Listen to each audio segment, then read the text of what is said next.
Guys, ഞാൻ പോണിയാണേ. ഇന്നത്തെ video ചേച്ചിയുടെ വീട്ടിലെ കാഴ്ചകൾ നമുക്ക് കണ്ടാലോ.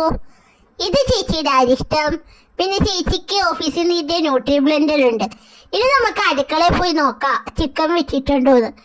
ചിക്കന്റെ മണമൊന്നും വരുന്നില്ല ഗൈസ്. ചിക്കൻ വാങ്ങിച്ചില്ലേ ആവോ. അയ്യോ അമ്മേ, ഇപ്പൊ എന്റെ മുഖം പൊള്ളിയേനെ. താഴത്തൊന്ന് നോക്കട്ടെ ബക്കറ്റിലൊക്കെ എന്തേലും ഇട്ട് വെച്ചിട്ടുണ്ടോന്ന്. ഒന്നും ഇല്ലെന്ന് തോന്നുന്നു ഗൈസ്. ബിസ്ക്കറ്റ് ഒന്നും ഇല്ല. ഒന്നുമില്ലല്ലോ, എന്താ ചെയ്യാ. ഇനി മേശയുടെ അടിയിൽ നോക്കാം. ഈ ചേച്ചിയുടെ മുറി എപ്പോഴും അടച്ചിട്ടിരിക്കുക. അതേ ബ്ലൂടൂത്ത് സ്പീക്കർ. ഇനി ഞാനൊന്ന് ഫ്രിഡ്ജിന്റെ ഇടയ്ക്കൊക്കെ ഒന്ന് പോയി നോക്കട്ടെ എന്തേലും അവിടെ എന്തേലും ഉണ്ടോന്ന്. അയ്യോ അമ്മേ, ഇപ്പൊ കരണ്ട് അടിച്ചേനെ തന്നെ. ഇനി എന്നെ അകത്ത് നിർത്തിയാൽ ശരിയാവില്ലെന്ന് അമ്മയ്ക്ക് അറിയാം ഗൈസ്. ദേ അമ്മ എന്നെ വെളിയിലാക്കിയിട്ട് കഥ കടിച്ചു. ബായ്.